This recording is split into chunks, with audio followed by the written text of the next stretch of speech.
We are live. It is 3:06 p.m. Central Standard Time in the United States, 9:06 p.m. GMT in the UK. It's the Nomad Tech Project with Sam and Joe coming to you live here on the 10th of December, 2023. And if you are paying attention to the stream, great. If you're not, you should be, and you're slacking. It's getting close to the holidays. You can't be slipping up this late in the year. I mean, you got to finish out 2023 strong. We got Ian's Tech who decided to swing on by, and he's decided to take an hour out of his life that he's never going to get back and show up on the project. Welcome, sir. Thanks for coming in and taking time with us. We really, really appreciate it. Yeah, thanks for having me. It's good to see you, man. And my wife just came in. The last time I had a stream, I was pissed off because the Bears blew the game against the Lions. Well, they just beat them. So, you know, good times. So she just literally walked in. She goes, Bears won. I was like, okay, cool. Oh, nice.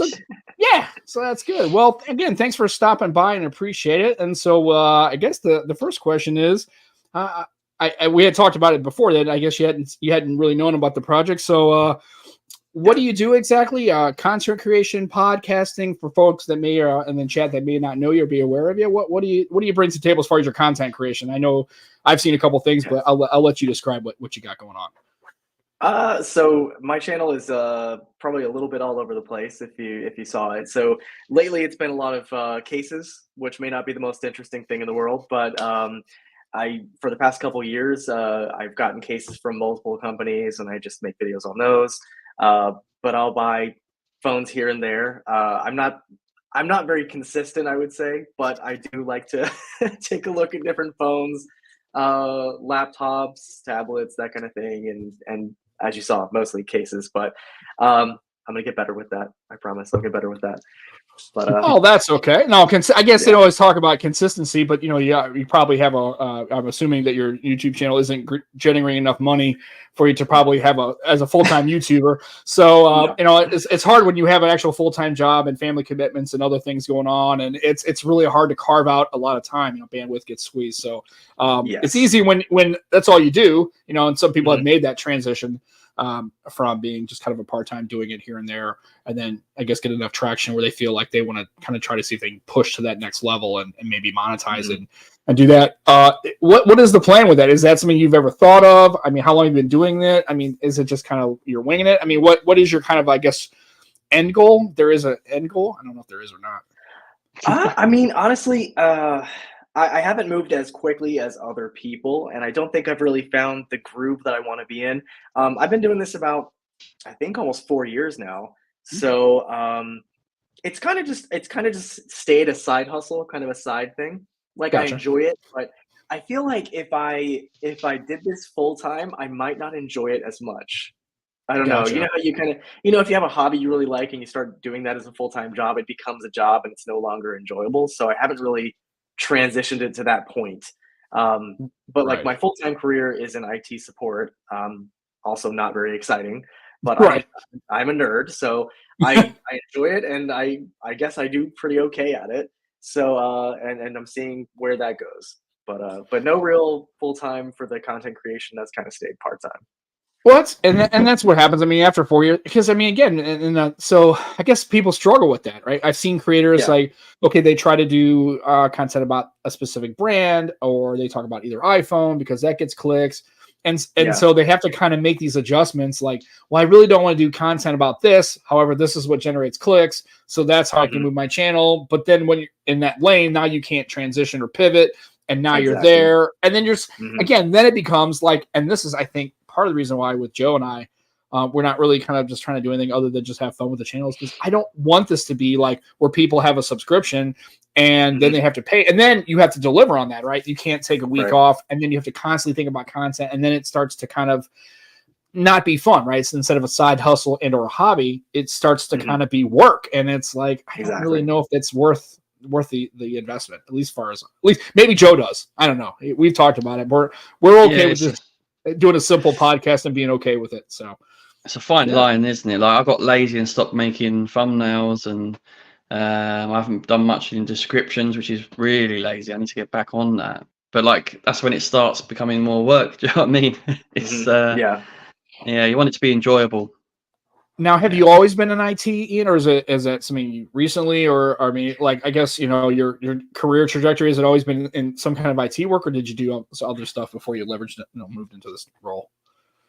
Yeah, no, actually, I worked in health insurance before for quite a while. Oh. So I did, yeah, I did health. I know, another not very exciting job, but Right.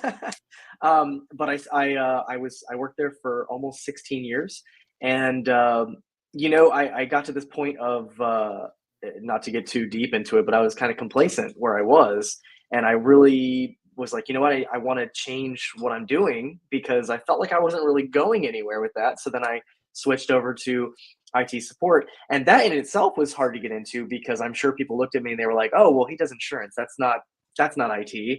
And what experience can he bring to the table? And luckily, one company took a chance on me, and here I am. So I've been with the new one for like a year and a half or so.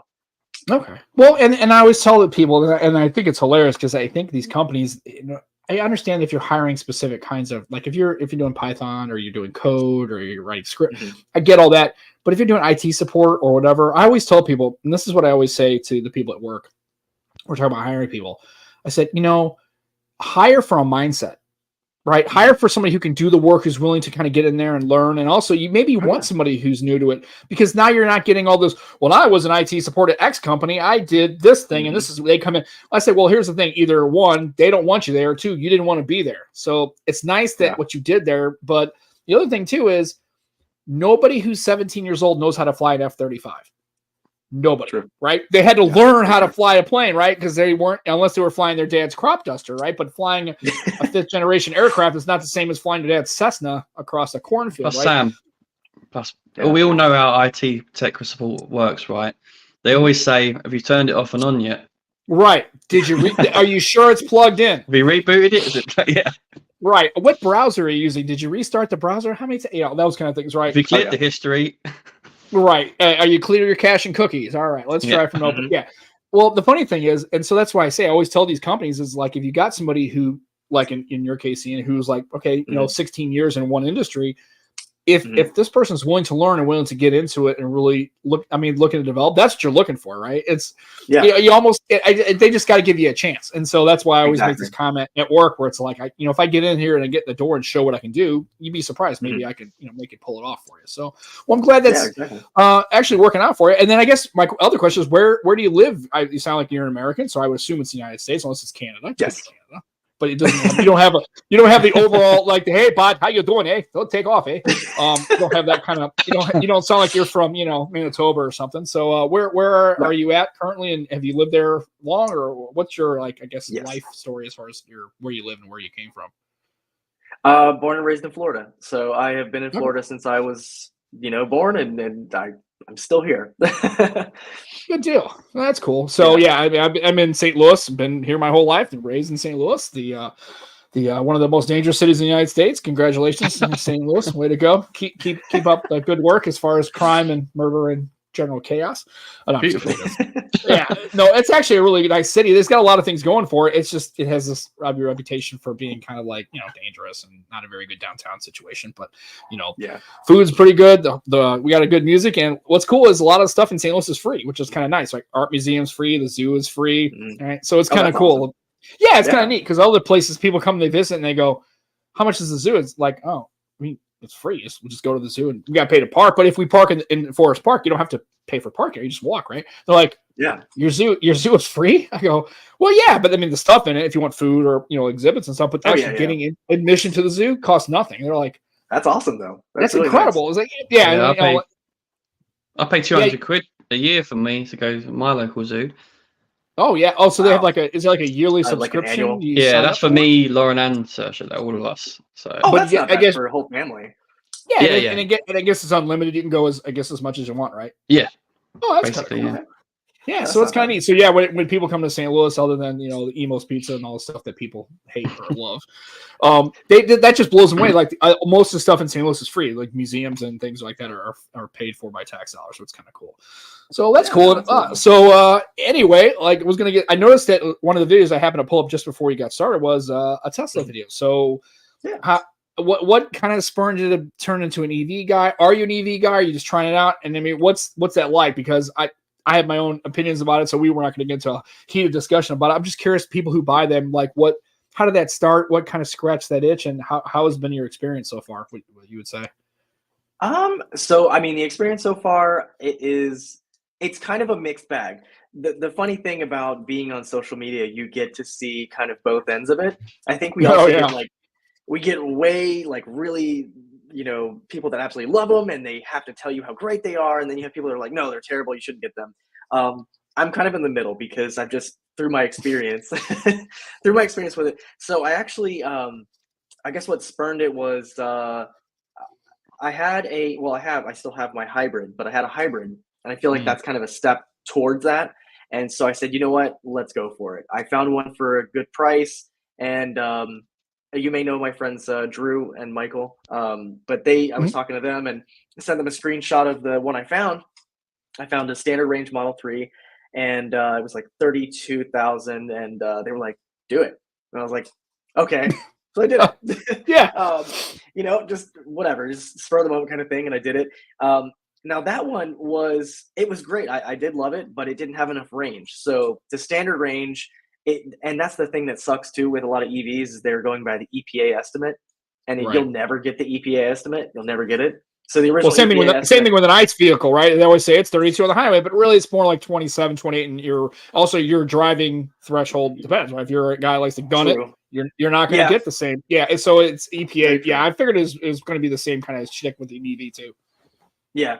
I guess it's weird because, like with the hybrid, you more feel like you can kind of hyper mild a little bit and get it up to the, and then with an EV, you've got the instant torque, you've got the speed with it. So you want to constantly drive it kind of fast, Right. You put it in the slow mode, you kind of gimp it and you're like, why did I buy this?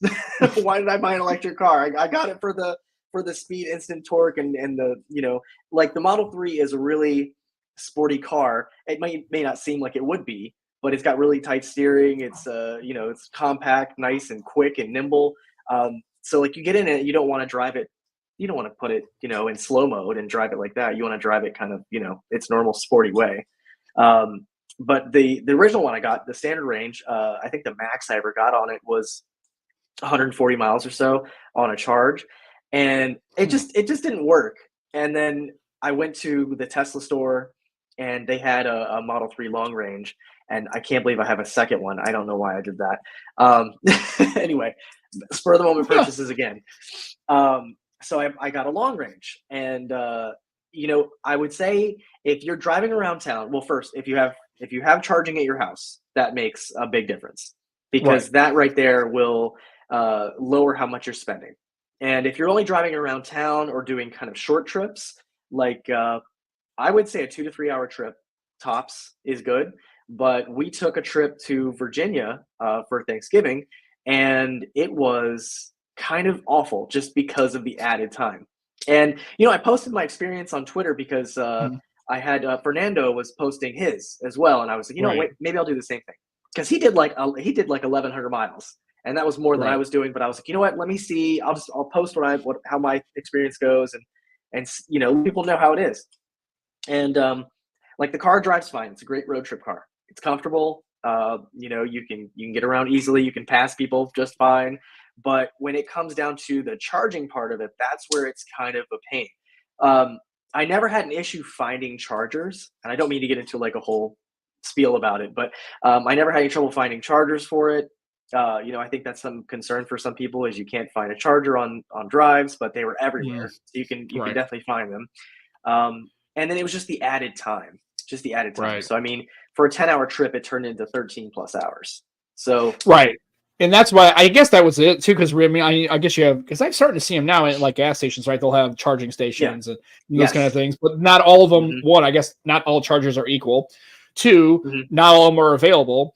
Three, I guess one person, they said that they had like 3 charging stations. One was being used, one was working, but then on the other side of that same standard, because they were drawn on it didn't have enough throughput, so they were getting like 30% or whatever. And so it was like, that's the problem, is when you have an ICE vehicle, you have more access to gas, but there's no guesswork. Like you go to a gas station, like, okay, if they have 10 pumps and 3 are broken, you got 7. If they're out, you can just drive maybe usually gas stations are clustered in groups, right? Exactly. Yeah. There's never that guesswork. You know that you're not going to worry, do I have this right charger? Is it going to be broken? Is it going to be used? If you go to a place like a Wally's, right, or something that's got like 97 pumps, your chances are you're going to be in and out in 5 minutes if you're just doing a real quick pop and hop, right? You're just getting on your thing and going. Yeah. But with that, it's not just so much the chargers available; it's the extra thought and the planning of what happens if you get there and they are used, or they're not functional, or you're not getting the right throughput. Now you have to sit there and kind of like, okay, put a little on it, so limp to the next one, and it just adds this extra level of complexity to your travel. And I was just curious, like, I have had a lot of people that say those kind of things. They have to really be thoughtful about planning and extra time. And if you're driving, it's okay. If you're like, I'm going to grandma's house, I'm going to be there for 2 weeks because it's the holiday, I don't care. But if let's say you're having to get there for some reason, like you're driving on a trip and you have a compressed timeline, you only have a weekend. Yeah. You lose 6 hours. That may be significant for some people. Yeah. And so on the subject of the chargers, like being not available, I'll be honest with you, with the Tesla superchargers, I haven't had that experience yet of any of them not being online or unavailable. And then I actually had an example of where it diverted me to a different one. So when you have the map on the car, it'll point you to where you should go. It'll say, okay, you're going to have X amount of charge by the time you get here. You'll want to charge for this amount of time. So I was going toward one, and it noticed it was busy because it updates in real time how many people are using the charger. So this one became too busy, and we were maybe 5 miles from the exit, and it decided to send us to the next one. So it was about 10 miles down the road. So I did like that. So, with that, it does kind of reduce the amount of stuff you're thinking about. Now, of course, the throughput issue, there are some that are 150 kilowatt, and then there's some that are 250. So if you want the faster charging, you definitely want to go for one of those. But Tesla does kind of help to, keep the guesswork out of it by just telling you where, it just tells you where to go, how long to charge for. So you don't really have to worry about it. I feel like some of the issues you mentioned might be more prominent with other EVs, just because they're using those third-party charging solutions like Electrify America and some of the other ones. And honestly, my aunt was talking. It was funny because Thanksgiving, of course, we're going to talk about it because I brought that car. And my family is not very happy with EVs. They're like, oh, they're terrible. They're bad for the environment. You drive down the street, you're going to die. Your car's going to die. And so I had to kind of Oh no! Yeah. They were very serious. Hey, by the way, can you pass the gravy? I'm just trying to get some gravy. Like, I don't need to die. I just need to. Like, holy cow, what's happening right now? No, they were very much not happy about it. So my aunt was talking about it. She said her and my uncle had gone somewhere and they rented an EV, and she said, yeah, we tried to go to the charger and they were dead, and then we couldn't charge at the hotel. And then she's telling me this whole story, and at the end of the story, I said, what car was it? And she said it was a Chevy Bolt. And I said, that's why. Oh, yeah. Right. So not the same. But the thing is, I could see why if someone rented a car and they had all those problems, why they'd have a terrible first impression and why they would probably never want to buy one. I could totally understand that. But also, at the same time, I'm not going to give Tesla a pass on this, because when I first bought the car, did they give me any information about it? No. I had to find all of it out on my own. It didn't even include a charger. So I'm like, what? I had to buy a charger online. They don't tell you anything. Like, I will say the purchase process was the easiest and the best I've had, because no dealership garbage, no extra fees, no junk. I bought the car online. A week later, I had the car in my hand, and I bought it through the internet. That was crazy to me. I could buy a car online, not have to deal with a salesperson, not have to go back and forth and have to go to their sales manager and all this other garbage and fight over fees and charges and get the right, what payment do you want and all this.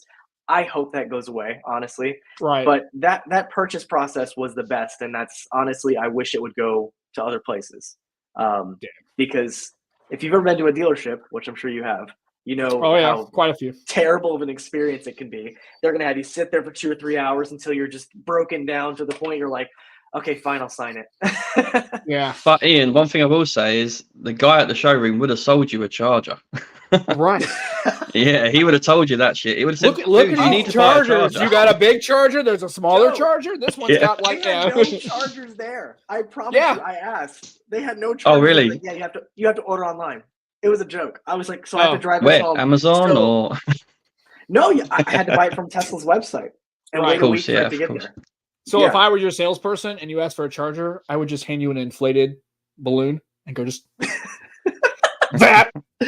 Yeah. How many times? 64,000 zaps. And I'm okay, cool. All right, I'll just sit in your a bunch of people in the showroom just rubbing balloons on their heads just to step stuff.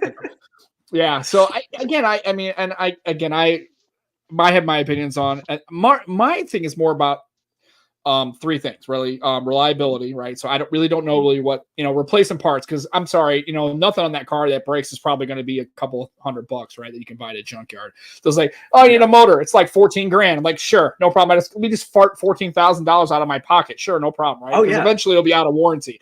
And everybody's like, oh, the warranty's great. I said, yeah, every car. I mean, Hyundai offers 100,000 mile power trim, right? So great.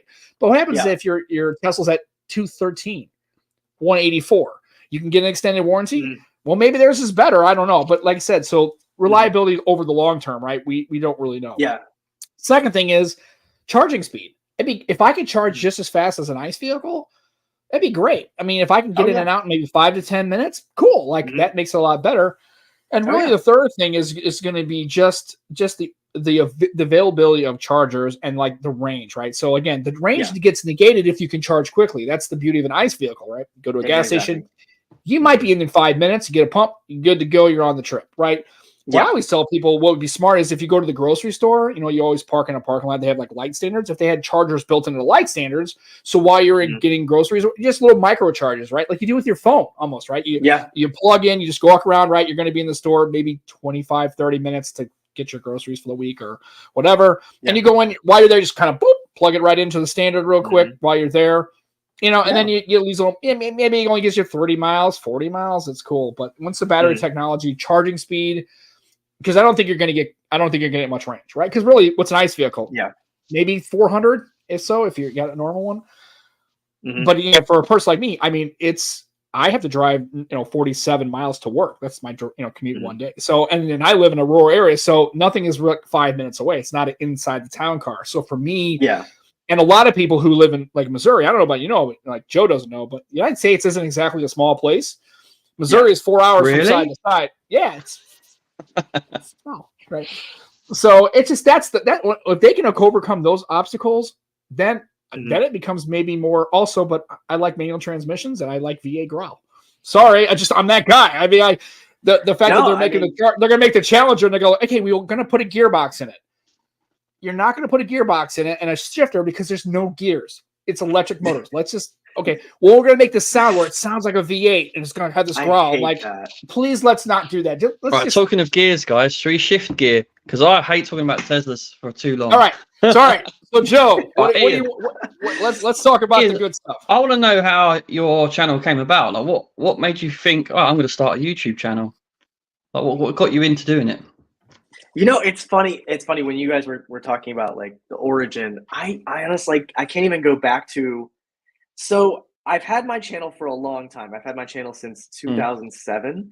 And it's funny, like if you go back to some of my oldest videos, I had tried to do like, the tech thing a long time ago. And I have a video of me like opening an iPhone 4. That's how old I am, if you know. Anyway, I have a video of that. And then I think it was like 2019 or 2020.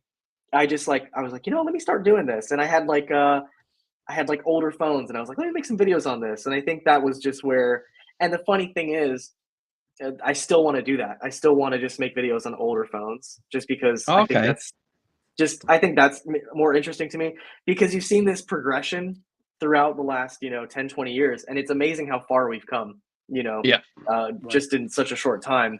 And who would have thought we'd have an iPhone with USB-C? I didn't think that was you can thank the EU for that, because if it wasn't for the EU, And I'm not a big, huge. Anyway, I mentioned this before in one of the other shows. Like, I'm not a big fan of government, regulation and oversight, and I just think it's kind of over.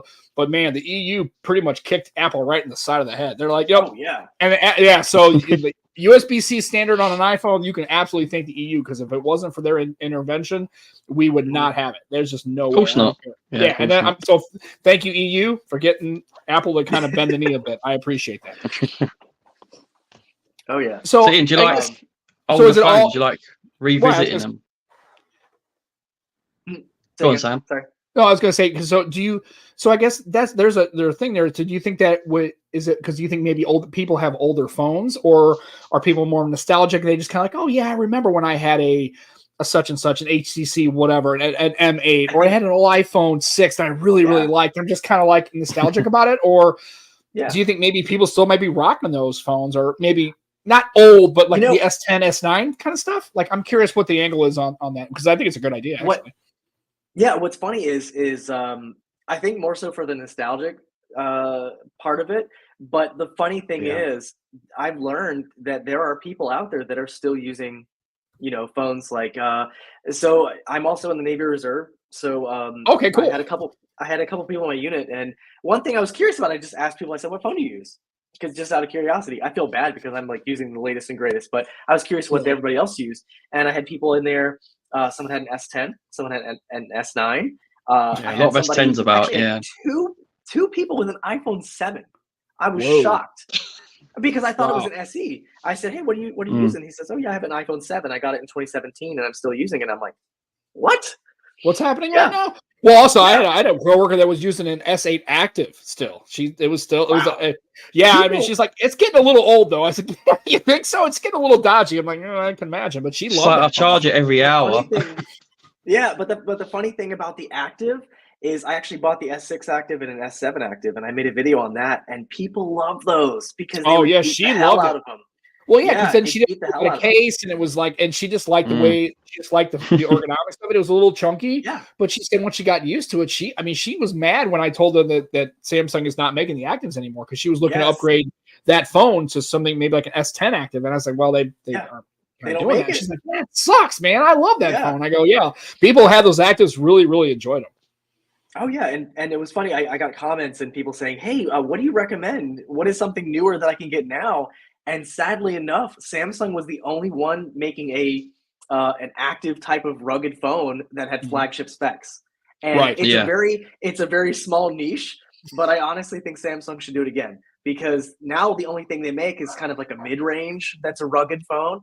But people are not happy with that. They want to still have the flagship specs, the nice camera, and have it in just a rugged body. And I don't see any problem with can that. you imagine like an S24, like a standard S24 and an S24 Active? I know maybe they wouldn't sell millions of them, but I do think that you're right. I think that's a segment that I think people would really, especially if they could lean into some of the marketing and say, hey, look, you tired of getting cases? No problem. You're tired of losing your phone and dropping and cracking a screen? Well, guess what? You can throw this thing down a flight of stairs and it's fine. Just dust it off, right? And then people will be like, especially because, I mean, how many, and I always make the joke with iPhone users, like, so did you buy the pre-cracked version? They always come cracked, right? The back glass is cracked, the front glass is cracked, right? It's every young person at my job that I work a second job. And they all have these iPhones, and sure as shit, there's always a cracked back screen, cracked corner. Yeah, dude, they still hold better value than Android devices. It's terrible, I know, but it's just like, I always laugh. I go, did you buy it cracked like that? Does it come cracked? Yeah. And they're like, oh no, I dropped it. Grade C. Right. It's so funny. They all have cases on them too, so it's like, well then I guess what happens? I guess, well, I drop it a lot. I go, well, I guess if you drop it 4 times a week, I guess you're gonna crack it eventually. Yeah. One of the commenters here said the iPhone 4 holds a special place in my heart. And what's funny is, as you mentioned the people with the cracked phones, the iPhone 4 and 4S. When I saw people at work with those, always cracked backs or always cracked on the front. And I mean, there were people with chunks of glass missing from the earpiece, and I'm like, you hold that to your ear? You no, they're just like they kind of put it right here. Yeah, just they just basically take a piece of like Scotch tape and then just cut out the ear hole. It's like, it's fine. It'll be. I'll just glue it together. That's fine. But I mean, those. I mean, I guess they were resilient even with their cracked screens. They still worked fine. I always saw those broken for some reason. Yeah, Peter's in the chat. I haven't seen him in a while. Gabe, I'm glad he's decided to swing on by. I know he's been busy, so probably the active phones as they are being RMA more often than classic phone. Yeah, I guess so. And like I said, and again, I think also too that's interesting, and that may be so, but also too, I just think it's it's a smaller kind of market, right, for active people kind of thing. I think instead of leveraging it as far as a wilderness like activity phone or a hiking phone, more about the fact that you can just buy the phone and know that it's not going to break. It's not going to shatter. You don't need a case and you're good. I think you lean more into that, but I don't think you're not going to get a lot of sales on that, which is kind of probably what that's the shame too, because I think that's all these companies care about, which I understand that that's the motivating factor is it's a profit margin, right? It has to be profitable to do all the R&D and everything else. But I don't know. It just seems like a lot of customers are not being serviced with those niche kind of products. We're all kind of mainstreaming it now. And then everybody just has to kind of sit around that campfire instead of having the niche devices like for Sony's, right? You got, people who are really into cameras and want to get into the Alpha series and really get crazy. Active series phones, people like me who have duos and foldables, right? And kind of that maybe want something that's not exactly, right down the bell-tied middle-high fastball. Sorry, Joe, it's a baseball reference. You don't know what that is. Yeah, I know that one. It's all right. It's all good. I'm trying to get Joe up to speed. We're doing a culture exchange. I'm learning about, the premiership. I know curveballs and fastballs. It's all good. He'll send me these videos of like, here's a baseball player. Like, that's a great play. I'm like, this guy's getting. I'm like, that's baseball. I love it. I'm glad he's sending these videos. He's so great. I love Joe. He's becoming a little bit of an American sports guy, just a tad. Yeah, I have a little look. Yeah, I appreciate that. So I guess. So have you decided how you're gonna start? Have you started that on your channel as far as like older? I know you're in the case kind of mode, which again, I know it's an underserved category, but I actually think it has a lot of value because everybody gets a case. Well, not everybody. Gosh darn near everybody, right? No, yeah, I know a certain person in the chat that just NTFTW, that's Michael. He said a modern day active wouldn't last more than 3 days with me. That's very true. If you've ever seen him with any phone, I swear, I don't know how he does it, but he goes caseless, and he's the only person I know that can scratch a phone within like a day. Wow. But yeah. Apparently, there's another guy, Max Weinbach. Apparently, he's always about like breaking phones and cracking phones. He breaks them pretty easy. I mean, so I there are people. I guess he's not probably alone. There's people that probably wind up like damaging or scratching it or getting chunks taken out of it or whatever. So, no cases ever. My duo's never had a case. I mean, because it comes with a bumper and it's terrible on the original. So I'd love to do it, right? I'd love to. The bumper is just. It's garbage. It was just garbage, and I tried it. I still have it. I just I had it for a couple of weeks, and I was like, okay, this throw it off. Sam, the Duo 2 bumper's not as thick, is it? No, and it doesn't. Well, and also too, it was totally on the edge. So there was not because on the Duo 1 bumper, it had on the back, it had like a little kind of a rubber. It's a beast. Yeah, I've not used it. And you went to shut it. Well, the problem was the phone because also the software was not very great. But when you try to close it, it wouldn't know if it was closed or not, and so the dual screen switching would get funky. It wouldn't work all the way because it wasn't totally closed. Yeah, and it was rubber, and it was kind of like. This thing sucks, so I just pulled it Sam, off. this is a good segue, actually, in what I wanted to speak to Ian about next. He's got a OnePlus Open, right? Which you was interested in buying yourself. I tried to. I couldn't complete the damn sale because OnePlus wouldn't take my payment. It kept saying your payment is invalid. Well, we can get on your experience with OnePlus as well, Ian, can't we? But, right, exactly. So let's talk about the phone first. Yeah. I originally got it for a good deal, so. Had they accepted my trade-in, I did like a trade-in plus an education discount, and it was like wildly low, like $250, and I was like, okay, that's amazing. Of course I'm going to buy this. Right. But now I'm going to have to pay whatever didn't get covered by this trade-in. Was it $300? Yeah, I mean, huh? Well, actually, I don't know. When I was trying to do my OnePlus 10 Pro, they were giving me $480 for the trade. So it's probably at least that first day. I didn't have anything else going on. So, but I mean, how much were they for the 11? How much were they offering for the trade? It was probably pretty good, I would assume. It was $300 or $400, and they were doing a bonus. So they gave like a bonus and then some extra money off. And I didn't even know about the deal until Drew told me. Drew is our king of deals. He just finds stuff I will never ever know exists, and I'm like, how did you find that? And how did you get that within the 5-minute window that it was there? Like, he's awesome with deals. So I jumped on it. I got it, and it was $247 out the door. And I was like, why would you not want to get that? You know, that's just crazy. Even if it was like $500, it would have been a no-brainer. But at $250, it's like, I mean, I'll buy 3. It's like, okay, sure. Exactly. Yeah. So it's a really good deal. And now the funniest thing is, I ordered this before. So Joe and I went to the Snapdragon Summit, and Right. I ordered this before that. And the only thing that was disappointing was the fact that it came with the Gen 2 and the Gen 3 was just announced. And then I have to remember that it takes them a while to actually get these in the pipeline and put them in. Right. But, you know, as soon as the new thing comes out, you're like, I want the new one in this. So, but overall, I mean, the phone is great. The inner screen blew me away just because of it's got kind of like this anti-glare. I don't know if it's a screen protector or coating on it. Right. And just whatever they did with the hinge, the fact that it's so much flatter than what you see in the other foldables, I think they did a really good job. Okay. Now, of course, I've seen people on Twitter having issues with the screen where it's going black in certain places, but I feel like, I don't know if that's common, but for the time I've had it, mine's been great. I've had no real issues with it. Overall, I mean, it's a beautiful phone. And then, Joe, did you get a chance to see Aaliyah's Oppo version of that? Very briefly. I wanted to get hands on, but I only saw it briefly. I've heard they're essentially identical, really, as far as build quality, as far as like, the hardware wise. I think that unless you looked at them and I think they're supposed to be exactly spot on. I mean, identical is what I've been told. Okay. Yeah. I mean, it looks great. I also like the fact that how they handle the multitasking, where it's kind of like this kind of a panel. Yeah. I think that's an interesting, like I saw that, I was like, wow, okay. So, you know, I was coming from like the Duo, right, and having flips and having folds, for a person who's kind of into the foldable and multitasking before everybody else did, because I was one of the, like, me and about 300 other people bought a Duo, apparently. This is kind of how it went.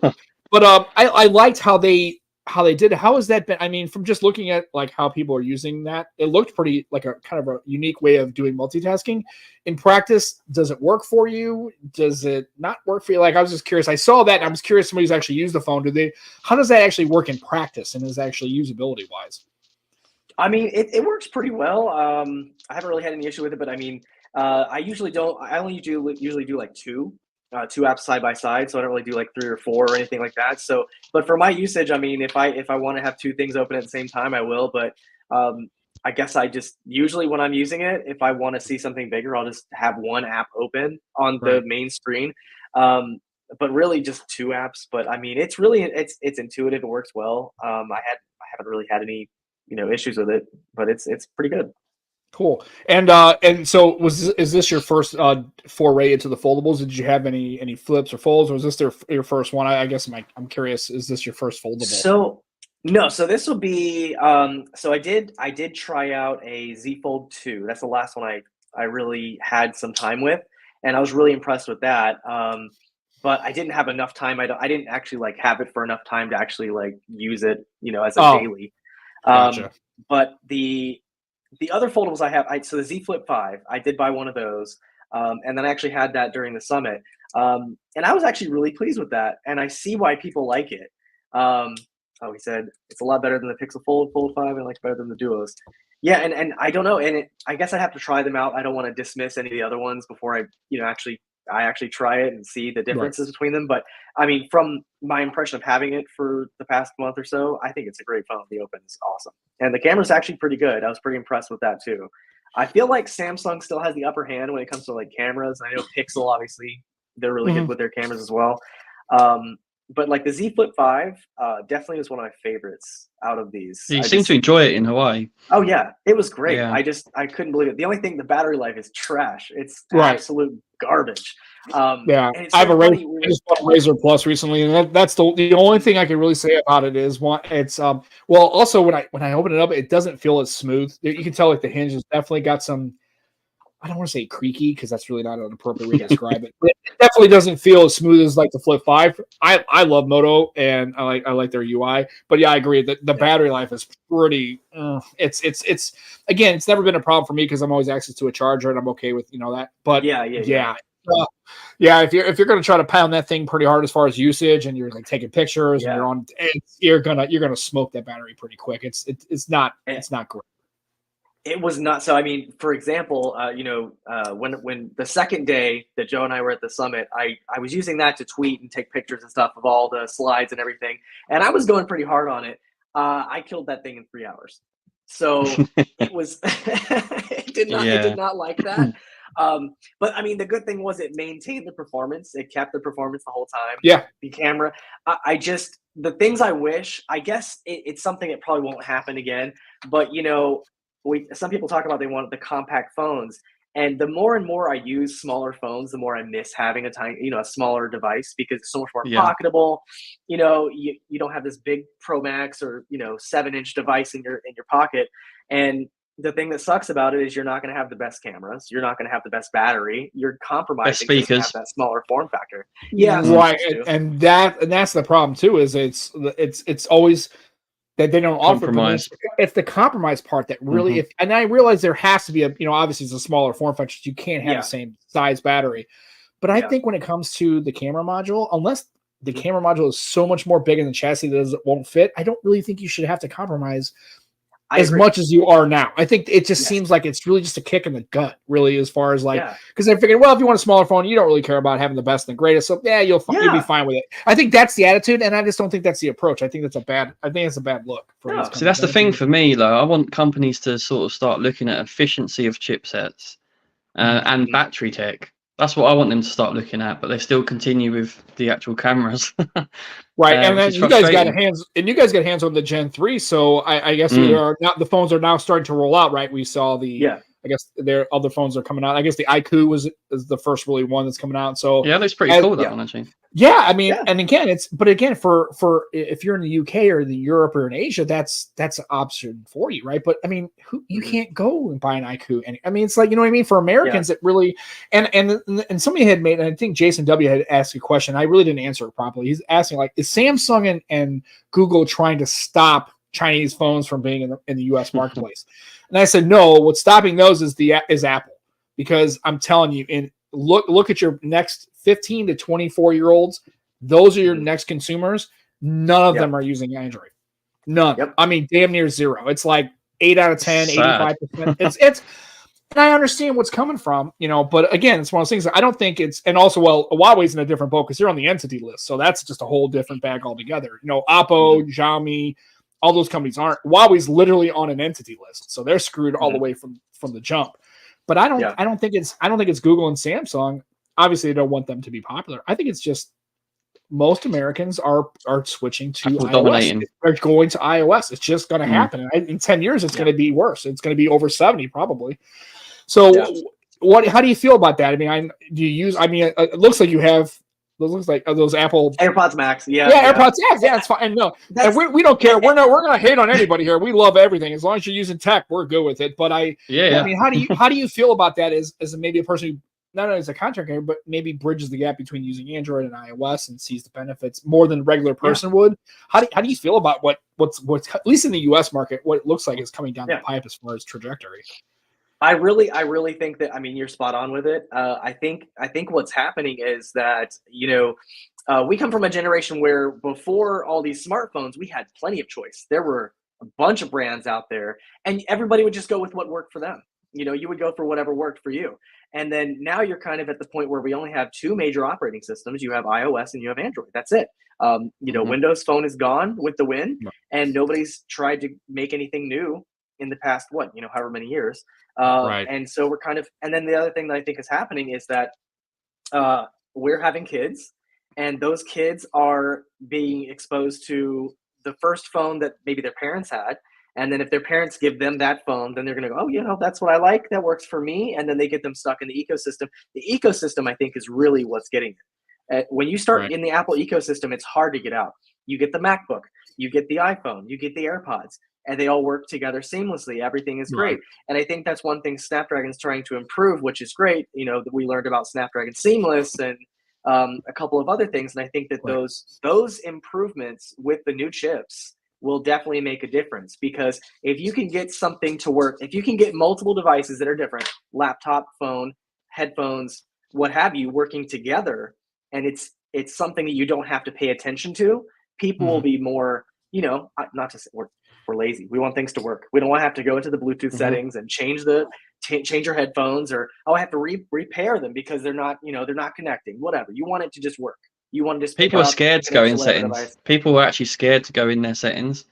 I experience it at work all the time. Really? Well, I guess they're afraid to up. set the mess. They click on something they don't really know, and then all of a sudden they get back out of the settings, and now they're like, okay, now it's I can't see, it's broken, it's what, and then they're stuck with it. Yeah, they're really. Sam, do you know how many people put accessibility features on by accident? Probably, and I have to turn them off for them because they don't know how.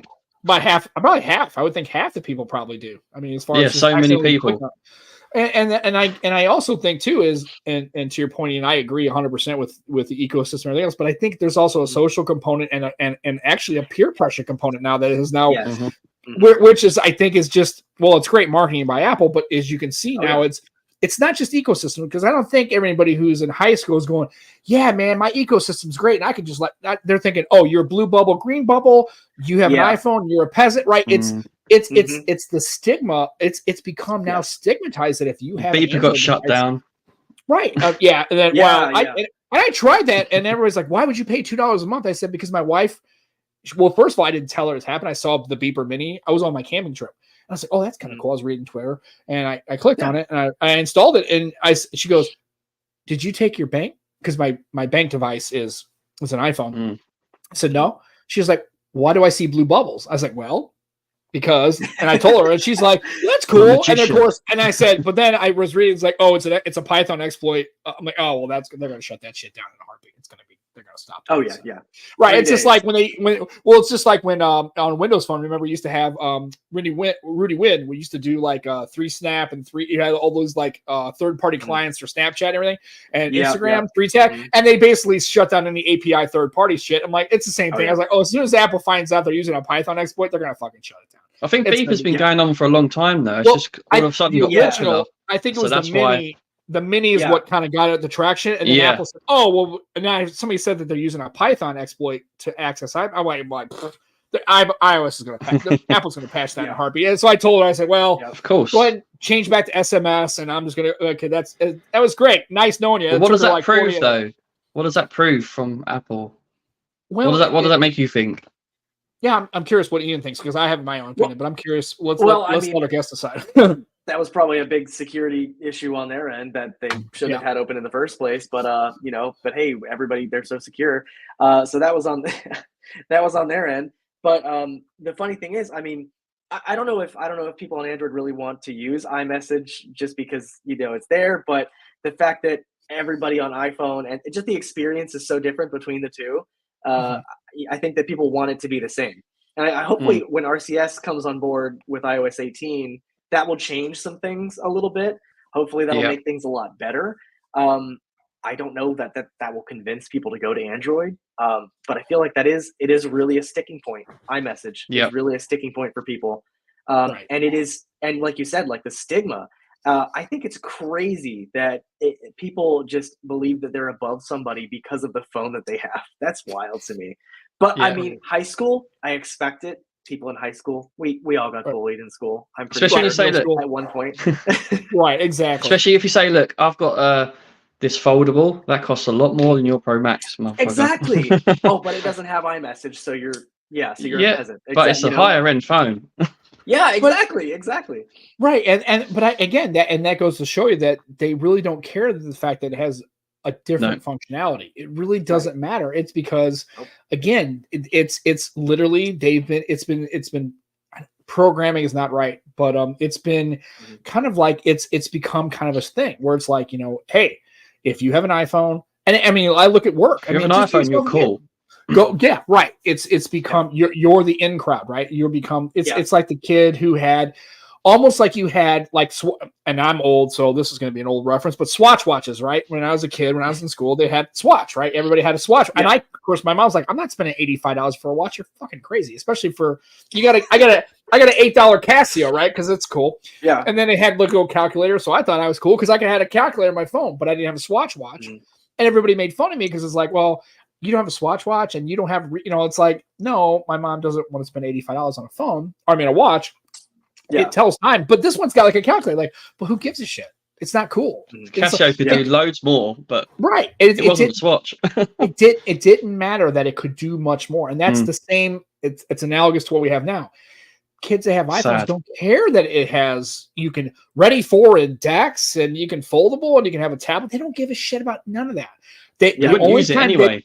The only time they will care is if if iOS comes out with like an iFold, then Mhm. it's over. I told people foldables become mainstream. It's not going to happen though, Sam. No, Not they don't gonna have to happen. because well, No. it may happen. Just I don't think so. I'll tell you But- why it's not going to happen, because they want you to continue buying iPads. Right, Oh and- yeah, that would eat into their And No, see, but I, and this is my only counterpoint.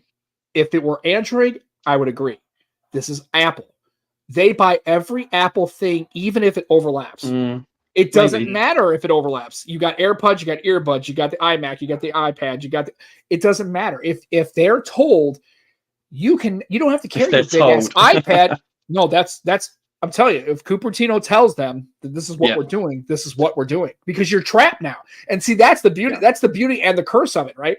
If they decide to make a change, when they were getting rid of the headphone jack, they didn't give a shit what their customers thought.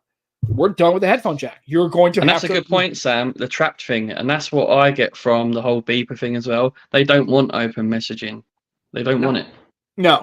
Well, and here's the thing. And to be fair, and I agree with this. If Beeper Mini was using an exploit and using that, needs to be shut down. And I don't give a shit what anybody, and don't even get in that story, because if Ian's an IT guy, I work in IT security too as well. I'm telling you, you don't want to find out that your application is being circumvented with a Python hack or a Bash script. You don't want that. That has got to be shut down. And I thought, and I didn't know, because I'm like, obviously, clearly, if it's using iMessage, it's clearly going to use some kind of exploit or a workaround, right? Yeah. Nobody who's an IT security professional is going to be like, oh yeah, then fuck them. It's Apple, so they should just get exploited and piss on them. No. That's not how this goes, right? So it's funny, when I read that somebody was saying that it was a Python exploit, I was like, okay, well, first of all, Apple's going to shut it down, and they absolutely should shut it down, because that's not something you want. Because if you can do that, then what else can you do, right? That's why they were really hacky against, remember we used to jailbreak your phones. iOS used to patch them. People would find a way around the exploit, right? And they you don't want to have applications and you don't want your stuff being hacked. It's just not cool, even if it's worked around. Yeah. So I get it. But I agree with you. But that's the problem, is iOS is not going to let you get out. So when they decide that they're ready for a foldable, then that's the good housekeeping seal of approval, right? That's when foldables have ascended into the realm of, because then people buy them like crazy and they go, look at my iPhone folds. You're like, yeah, well, this thing's been folding for. Sam, Peter makes a good point. Peter makes a good point though. Like 15 years ago, we didn't think BlackBerry was going to go. Very true. Right. Yeah. Right. Yeah. And then, again, that goes to status quo, right? If the status quo is maintained, but again, we don't know. I mean, maybe something comes along, and do you honestly think that? Do you think there's another OS? Like, what can disrupt Apple at this point, really, other than self-implosion or self-inflicted wounds? Like, what do you think there can be? Anything else other than like the BBM? I think it has to be something big. So, like exploiting their security. So obviously they pride themselves on being very secure. So if their security was exploited massively, that would turn a lot of people. But I think that's what it would take. But do you think it's going to, or do you think that somebody's going to come up with a better operating system or a better approach to computing? Like, what can really, I don't think so. Stop it? I don't think so. I don't think so. No, I think unless it's advances in AI, maybe. Yeah, maybe. Yeah. The sad thing is, though, I've seen people mention, BlackBerry, and then someone mentioned the Palm Pre, and that goes back to WebOS, and it's like the Wild West of like the 2010s when we had so many different options of operating systems. But the problem was, I think developers and people who make the applications, they chose these two. These are the only two that are going to be here. Yeah. And that's kind of sad because with only two choices, that's it. I mean, and Apple really plays it safe with their designs. They have not really changed too much in the last quite a few years. So they play it safe. I do like the fact that Android manufacturers, they go crazy. They make new stuff that's innovative and different. Like we all remember the LG Wing. That was a crazy design. I love that phone. Cool. I tell you right now, if you take that in public and you would just go in front of somebody and just go, they were like, wow. What the hell? Like and people would sit back and go, did your phone? Did that just break? Yeah. What the hell does that? And you're like, no, it's supposed to. It swivels, and they're like, yeah. I mean, people like when I had my Duo, I would take it out. And I remember we were looking for a camper, and I was sitting there talking to the salesperson, and I just take my phone out because I was going to look at Camp Parent. I just opened up. He's like, what? Why is your phone? What is that? And I was like, oh, and I showed him it's two different screens. He's like, what the hell is that? I was like, it's just, I mean, literally, I would watch people's minds like in front of me just get blown, and they were just like, what is that? Would they have that thing? I'm like, yeah, if you had Android, you'd kind of know about this stuff, right? You got foldables and flippables and wingables and rollables and all sorts of crazy shit. Wingables, right? I love that. Yeah, right. And but I mean, in your experience, that's why another thing why I don't like iOS is just it's so pedestrian. Yeah, I think the thing is it's bland, it's boring, but it works. It does the job. Right. And if you want something new and exciting, you have to go for Android. And I feel like it's not a bad idea to try it out and give it a go. I mean, if you've had an iPhone for the past couple of years, try something different. I mean, the foldables, we have multiple choices out there now. You've got the compact flips, the little flippy boys. You got a couple of things out there that are really, really cool.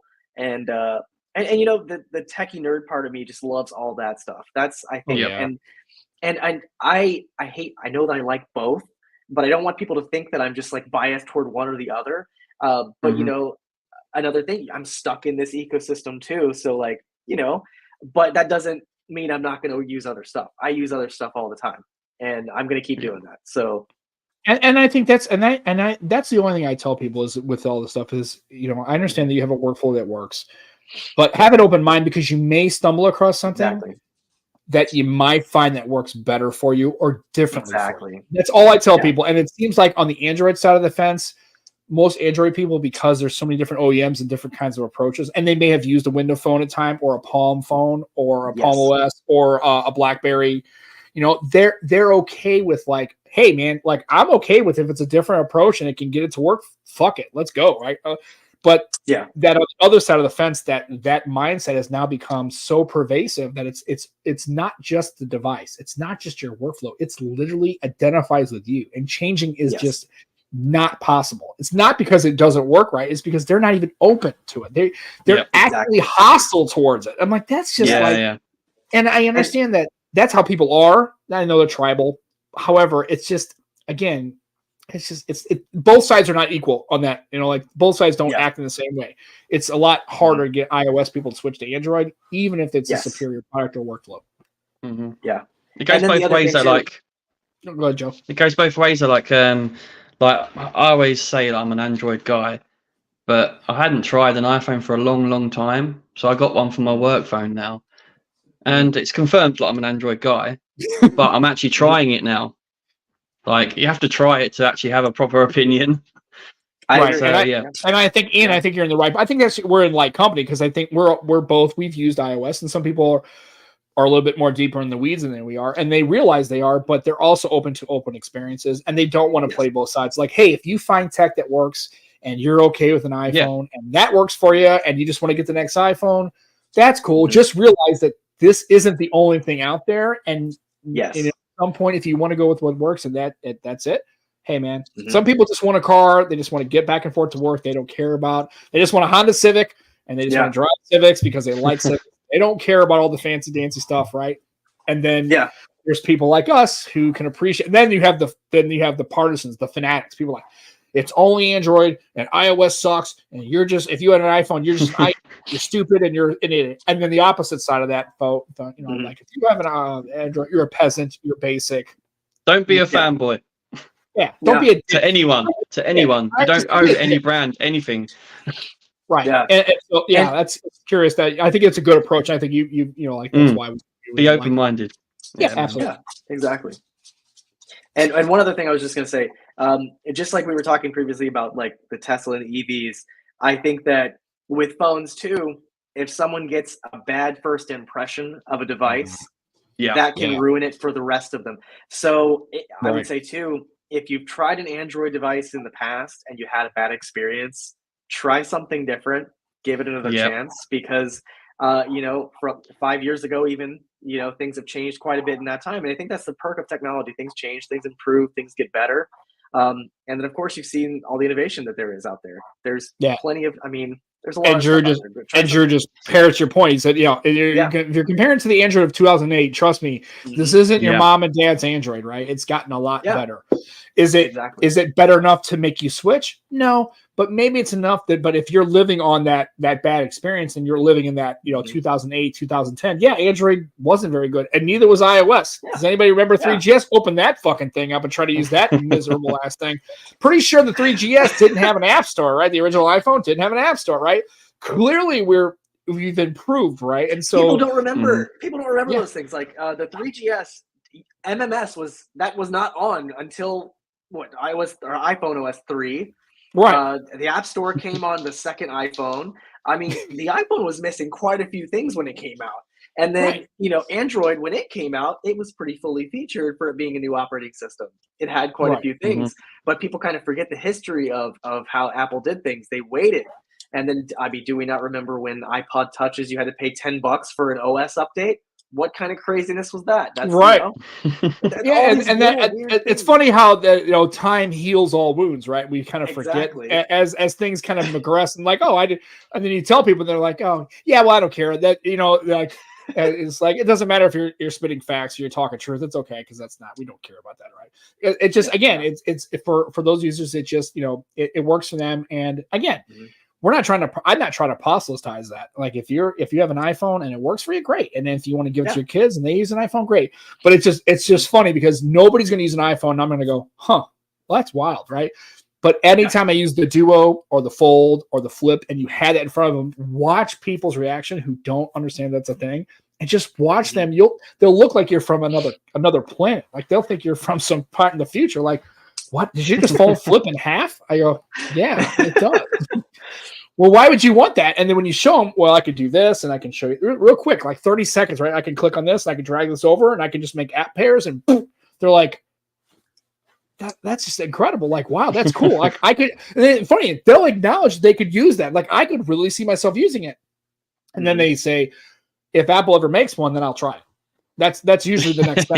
That's the line. Well, you might not see that. So it's just interesting to see. And, and like these are the kind of conversations that we can have and we see on Twitter that are just I just like watching the ones where people just go, people are pissed off, losing their shit, screaming at their keyboard, all caps, fuck you. I'm like, man, it's like I don't think it's that important, really. I mean, I like it's I'm interested in stuff and I like to have those debates with people about bands. Some people just go completely like mental. They're like flipping out and they're screaming, calling you names. I'm like, dude, it's a phone. It's cool. Like I didn't know that you're gonna be all up in your feelings, as the kids say, right? You're all up in your feels, dude. I don't know. So you're down with the kids, Sam. I didn't know. Yeah, Riz and on cap and all that shit, right? I'm in. Like I don't know what I'm talking about. I just say the words. I really don't know what they mean. I just say the words because that's what the kids say. I kind of know. I ain't got a clue, mate. So I can't comment. I have no idea. I guess I have to have like a Google translator. It's like what's Riz? Yeah, man. Google needs to do that for me. Well, they do. Apparently, Riz is in the dictionary. Who knew, is it? Okay. Yeah, it's a dictionary. I don't know the American dictionary or. Yeah, short for charisma. There you go. So see, Ian knows what's up. He's dialed in. He's tracking. He knows what's up. Yeah, Ian's cool. He knows what he's at. Yeah. Right, and as opposed to me and you, Joe, we're not cool. Clearly, we're past it, mate. We're past it. Hey, you know what? I'm 2 years from 50. I'm okay with starting to be that old guy. I just don't want to be like that. Get off my lawn! Like I don't want to be that guy, right? But I don't want to be that dude. But like that. I already feel like that. These kids, these fucking kids, they don't know. We had to like actually look stuff up in a Dewey Decimal System. These fucking back in my day. Uphill to school both ways in the snow, right? Just before we go though, talking of nostalgia, Ian, what's been your favorite phone? Not necessarily the best phone in your opinion, but your favorite phone of all time. One that's got a place up in your ticker, in your heart. Yeah, like, you just like every time it just makes you smile or just makes you feel good. It's a big question. It is a big question. Sadly enough, so I won't say my first phone. So my first phone I got was an Ericsson. This is before Sony took over. So it was just Ericsson. Yeah. I had an Ericsson. I can't remember the model number. I literally still have it in my closet. I don't have a charger for it. It's in beautiful condition. I've had it forever. But the phone I had to ask my mom to get it for me was the It was a Nokia, I think 5565. It was like the old chunky. You could change the face plates on it. It had snakes. That was my jam. I love that thing. And funny enough, if you don't mind me stepping away for a second. Please, if you got some, this is a great part. If you got something, that'd be cool. 2 seconds. Hang on. I love talking about old phones. we should have done the what's in your drawer. That would have been a good segment here. Yeah, definitely. And I probably showed this on one of my streams before too. I bought this 3 years ago. It's still new in box. Oh my god, old track phone, dude, that's baller. Oh man, I had that one. This was the phone I wanted so bad. I wanted this so bad. And I got it, but I just don't have my original one. But I bought this new in box, and I just that's cool. I love that. It's so funny. I actually have the little accessory kit that came with this. Don't judge me. But that's cool. 2003, I think, is what it says on the back here. 2003 up there. But remember the little cards you had to get for this thing, and just the prepaid version. Dude, anyway, you changed the aerial on that. You can change the aerial on that as well. It screws off, doesn't it? Yeah, that one screws off. So I remember the first generation of this. They had one where it would pull out, and then they changed it to just the short, stocky one. But I just remember the face plates and the different buttons you could get for it, and that was just one of those things. That was really cool to me. See, and Ian's Drew knows. on you. Drew knows. Yeah, Drew knows. He's like, basically he goes into that closet. He's like, those little shop of horrors, right? He's always got some shit in there. I have so many phones. It's a problem. We used to do a segment called "What's in Your Drawer," so we would just basically on camera. I would just that junk drawer and just shit.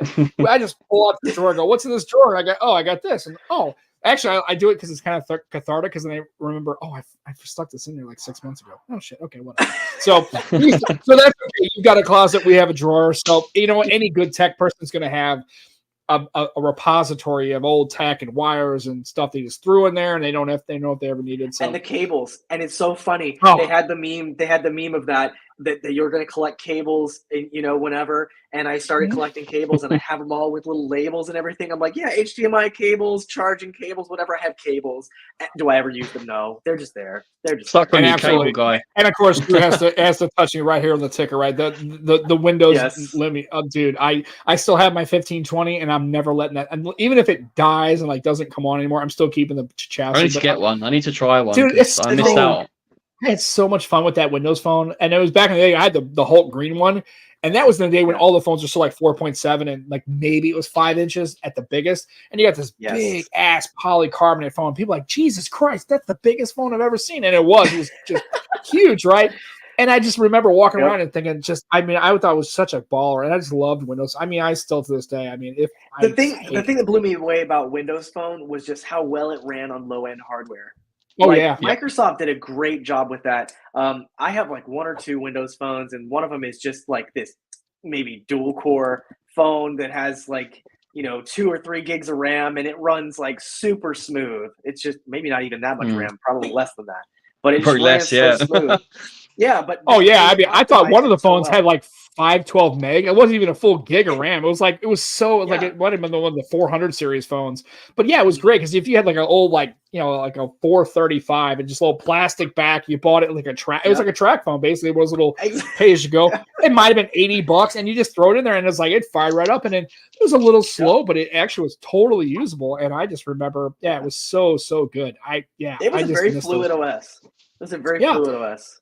And we got us one of our favorite people in the world, Steve Litchfield. We're talking Windows phones, so I guess Steve finally caught up to the show. So hey, Steve, one of my favorite people to talk to. I've been following, and again, when I first started with my Windows phone journey and started listening to people, that's where I first kind of got into Steve and the old Windows phone. Just huge fan. So we love the fact that he's here. So it's really great. And Ian, we're already at almost an hour and 10 minutes, man. It's been a great conversation. And this is how it all and this is part of the reason why we don't script any of this stuff, because just you start having these kind of chats, and it's these are the kind of things we try to do. Is if I saw you out at a coffee shop or at a pub and we're just talking, and it's what we talk about. Hey, nice phone. When'd you get that? Well, hey, I had my old iPhone this, and look at this track phone. Holy cow, that's great. And we just have these organic kind of conversations about tech and just our lives and stuff like that. So we never seem. I always think it's funny at the 20-minute mark. I'm thinking, oh man, I hope we have enough content to kind of keep this kind of thing going for an hour. And then we start to get into a conversation, and then you turn up and it's already at an hour and 10 minutes. And it's just easy to start geeking out.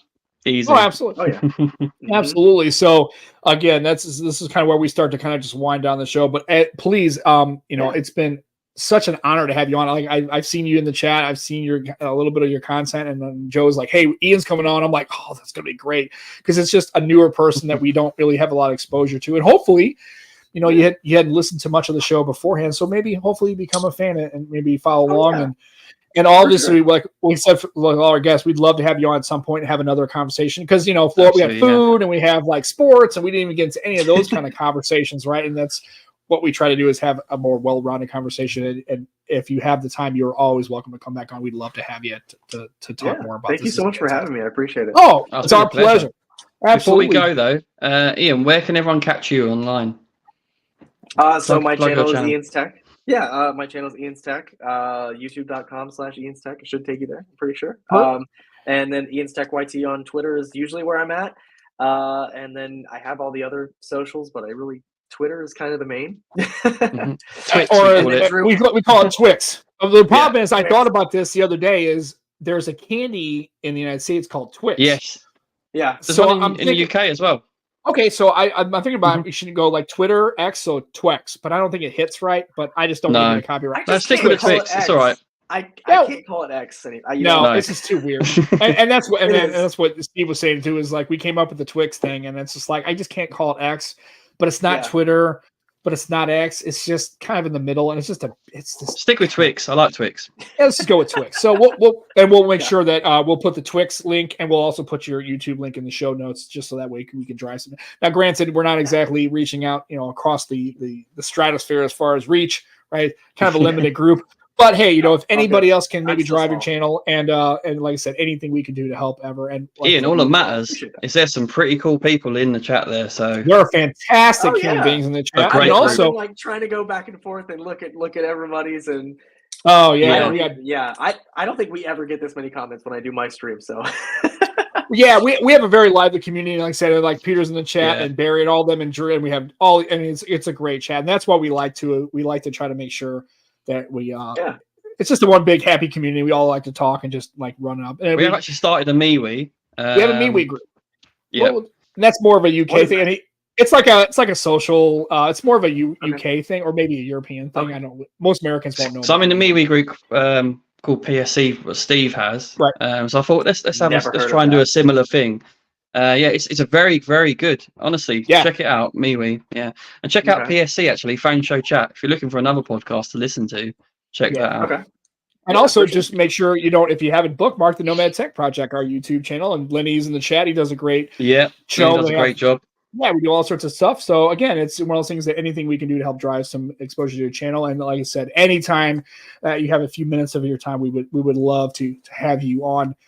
To talk more about stuff, and just again, anytime you would, it's been a fantastic chat. And thank you again for taking time. I know Sundays are family days, and you're not being compensated for this, so it's just a lot of fun. Hopefully we made it interesting for you. Sam, that's not what I told him. Yeah.